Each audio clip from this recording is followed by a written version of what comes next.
রব্বুল আলামিন বলেন ইয়া আইয়ুহাল্লাযীনা আমানু ইসতাঈনু বিস-সাবরি ওয়াস-সালাহ ইন্নাল্লাহা মা'আস-সাবিরিন।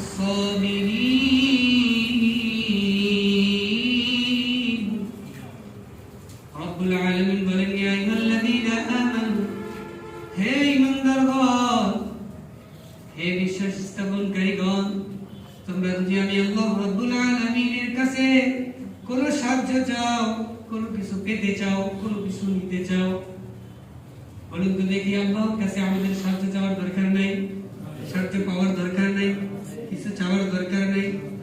রাব্বুল আলামিন বলেন ইয়া আইয়ুহাল্লাযীনা আমানু, হে ঈমানদারগণ, তোমরা যদি আমি আল্লাহর কাছে সাহায্য পেতে চাও, কিছু নিতে চাও, বিস-সাবরি ওয়াস-সালাহ, তোমরা দুটি জিনিসের মাধ্যমে আমার কাছে সাহায্য প্রার্থনা করো। এক নম্বর হলো আমানস্তাঈনু বিস-সাবর, এক নম্বর হলো সবর, ধৈর্য, ওয়াস-সালাহ, দুই নম্বর হলো নামাজ। বলুন তো এক নম্বর কি? সবর। দুই নম্বর কি? সালাত। তার মানে হলো এক নম্বর হলো ধৈর্য, দুই নম্বর হলো নামাজ। আল্লাহ রাব্বুল আলামিনের কাছে কিছু নিতে চাইলে, আল্লাহ রাব্বুল আলামিনের কাছে কোনো সাহায্য পেতে চাইলে কয়টি জিনিসের মাধ্যমে নিতে হবে? বলুন তো কয়টি? বলুন না একটু কয়টি? এক নম্বর কি? ধৈর্য। এক নম্বর কি? দুই নম্বর কি? নামাজ। আজকে আমাদের মাঝে ধৈর্য নাই, দুই নম্বর নামাজও। এজন্য আল্লাহর কাছ থেকে কোনো সাহায্য আমাদের মাঝে নাই। এজন্য রব্বুল আলামিন বলেন ইয়া আইয়ুহাল্লাযীনা আমানু ইসতাঈনু বিস-সাবরি ওয়াস-সালাহ, হে ঈমানদারগণ, তোমরা যদি আমি আল্লাহর কাছে সাহায্য পেতে চাও, এক নম্বর হলো ধৈর্য, দুই নম্বর হলো নামাজ। দেখি আমাদের মাঝে কতটুকু ধৈর্য রয়েছে। যদি মসজিদে আসার পর জুম্মার বয়ান যদি 1 মিনিট লেট হয়ে যায় টাইম থেকে, তাইলে বোঝা যায় আমাদের মাঝে কত ধৈর্য। জানাজার নামাজ 10:30টায় শুরু হবে বা 2টার দিকে শুরু হবে। জানাজার নামাজে ইমাম সাহেব জানাজার আগে কিছু বক্তব্য দিচ্ছে, দিতে দিতে 1 মিনিট 2 মিনিট অতিবাহিত হয়ে যায়, পার হয়ে যায় টাইম। তারপরে কিছু সংখ্যক মানুষ চিল্লায় হুজুর, এই সমস্যাটা কি? বলে হুজুর, মানুষটা মারা গেছে রাত্রিবেলা, তাড়াতাড়ি মাটি দিতে হবে, জানাজা তাড়াতাড়ি শেষ করে। মানে হলো ওর সময় নেই। মসজিদে আসার পর বয়ানের সময় যদি 2 মিনিট লেট হয়ে যায়, টাইম যদি পার হয়ে যায়, হুজুর তাড়াতাড়ি শেষ করে। টাইম পার হয়ে যাচ্ছে তো, 1টার দিকে নামাজ, টাইম পার হয়ে যাচ্ছে। তার মানে বোঝা গেল মসজিদে এসেও ধৈর্য আমাদের নেই।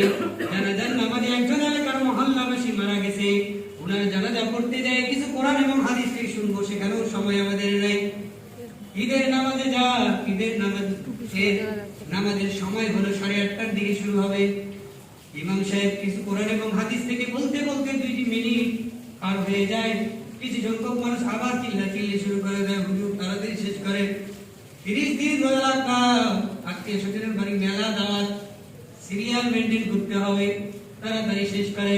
তার মানে বোঝা গেল মসজিদে সময় নাই, জানাজার ঈদগাহ মাঠে সময় নাই, ঈদের নামাজেও আমাদের সময় নাই, বাসার মধ্যেও সময় নাই।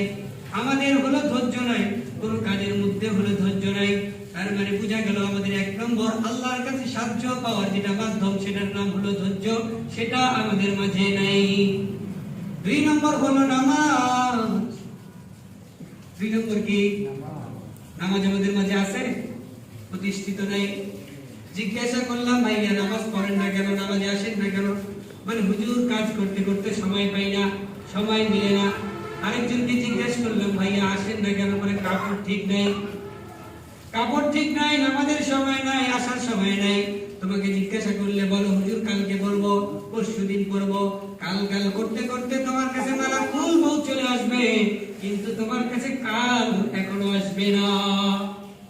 এজন্য আল্লাহ রাব্বুল আলামিনের কাছে সাহায্য পাওয়ার মাধ্যম হলো 2টি। এক নম্বর হলো ধৈর্য, 2 নম্বর হলো নামাজ।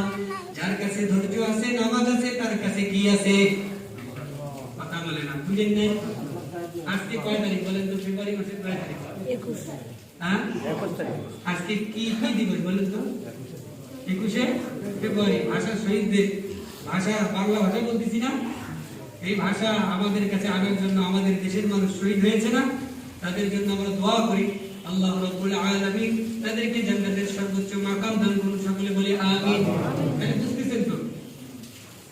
তাহলে আল্লাহ রাব্বুল আলামিন আমাদেরকে যে দুইটি জিনিসের মাধ্যমে সাহায্য পেতে বলেছেন, যার মধ্যে এই দুইটি জিনিস আছে, তার মাঝে আল্লাহ রাব্বুল আলামিনের সাহায্য আছে।